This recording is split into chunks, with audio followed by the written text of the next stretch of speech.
విశాఖ జిల్లా ఒలింపిక్ సంఘానికి నూతన కార్యవర్గం ఏకగ్రీవంగా ఎన్నికైంది. గత కొన్నేళ్లుగా వర్గ విభేదాలతో చీలిపోయిన సంఘానికి ఎట్టకేలకు ఎన్నిక నిర్వహించగా ఏకగ్రీవంగా ప్రక్రియ పూర్తయింది. సీనియర్ న్యాయవాది పృథ్వీరాజ్ ఎన్నికల రిటర్నింగ్ అధికారిగా వ్యవహరించారు. నూతన అధ్యక్షుడిగా హర్షవర్ధన్ ప్రసాద్ చౌదరి, కార్యదర్శిగా లలిత వెంకటకుమార్ బాధ్యతలు స్వీకరిస్తున్నట్లు పృథ్వీరాజ్ తెలిపారు.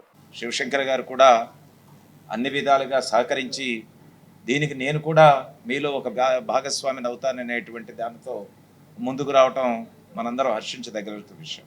ఈరోజు మనకు ఒక మంచి పర్వదినం, డాక్టర్ అంబేద్కర్ గారి యొక్క పుట్టినరోజు.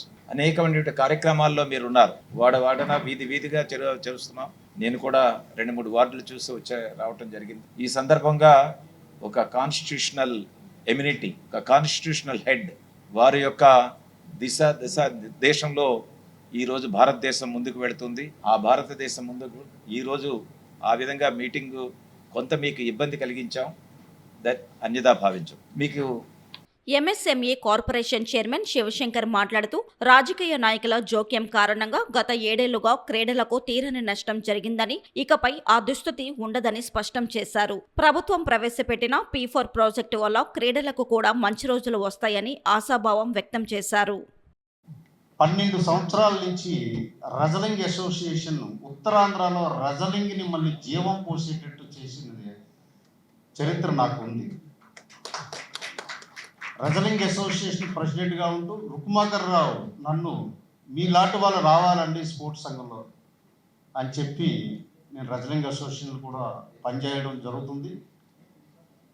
రెండవది చెప్పడం నిన్న మర్చిపోయాను, నేను బాక్సింగ్ అసోసియేషన్ కూడా ఉన్నాను. అంబేద్కర్ బాక్సింగ్ క్లబ్ని కూడా బీచ్లో కండక్ట్ చేసిన చరిత్ర కూడా ఉంది. స్పోర్ట్స్ పీపుల్కి నేను కోచింగ్ కూడా ఇవ్వడం జరుగుతుంది. ఎందుకంటే క్రీడల్లో అవకాశాలు ఉపయోగించుకోవడానికి నేను హిందూ రీడింగ్ రూమ్ చైర్మన్గా ఉన్నాను. అందులో ఫ్రీ కోచింగ్ పేద వర్గాలకి ఇవ్వడం గత 10 సంవత్సరాల నుంచి నేను చేస్తున్నాను. దానివల్ల సుమారు 80 నుంచి 120 వరకు ఉద్యోగాలు సంపాదించారు. నాకు చాలా ఆనందం. ఎవరి దగ్గర కూడా ఒక్క పైసా కూడా ఫీజు వసూలు చేసి ముచ్చట్లేదు. ఈ తపనతో మరి ఇందులో ఎందుకు మీరు ఇన్వాల్వ్ అయ్యారన్న దానికి 2017లో ఒక సంఘటన జరిగింది. అది నన్ను తీవ్రంగా కలచివేసింది. ఏమిటి అంటే రెజ్లింగ్ రెసిడెంట్ సమ్మర్ కోచింగ్ని విశాఖపట్నం తీసుకొచ్చాం. ఆ రోజు ఉన్నటువంటి మంత్రివర్యులు, అప్పట్లో ఉన్నటువంటి ఎండి బంగారాజు గారు అనౌన్స్ చేశారు. 21 రోజులు ఆంధ్రప్రదేశ్ మొత్తం ఇక్కడ రెసిడెన్షియల్ సమ్మర్ కోచ్ క్యాంపు.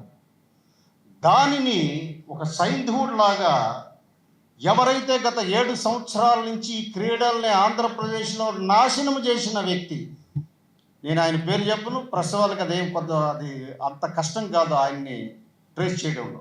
మీ అందరికీ అర్థమైంది సార్, లేదా నేను చెప్తా ఆ పేరు. అక్కర్లేదు. వాళ్ళు ఫోర్త్ ఎస్టేట్ అండి. వాళ్ళ తెలివితేటలు వాళ్ళు ఈజీగా స్కాన్ చేస్తారు. 7 సంవత్సరాల నుంచి నాశనం చేశాడు ఆంధ్రప్రదేశ్లో స్పోర్ట్స్ని. ఆయన చిత్తూరు పట్టుకెళ్ళిపోయాడు.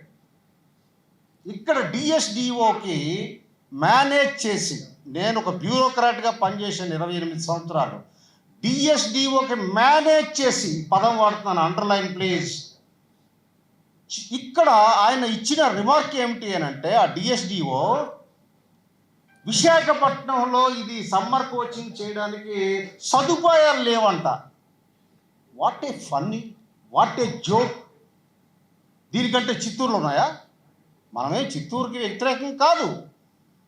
ఇక్కడ గ్రాంట్ అయిన దాన్ని ఆ చెత్త అథవా పట్టుకెళ్ళిపోయి ఉత్తరాంధ్రకి అన్యాయం చేశాడు. నేను ఉత్తరాంధ్ర ముద్దు బిడ్డనని అనేక సందర్భాల్లో గర్వంగా చెప్తాను. అన్యాయం చేశాడు. సిటీ ఆఫ్ డెస్టినీ ఇది. స్పోర్ట్స్లో ఈ డెస్టినీ ఎటు వెళ్ళిపోయింది? దీన్ని మార్చాలి, దీన్ని ఖచ్చితంగా మార్చాలి. మనమే దీన్ని క్రియేట్ చేయాలి. ఎవడైతే డిస్ట్రాయ్ చేశాడో ఆ డిస్ట్రాయ్ చేసిన వాడిని మనం పెద్దోడిని చేయకూడదు, మనం క్రియేట్ చేసి చూపించాలి. Hour actions should speak louder than words.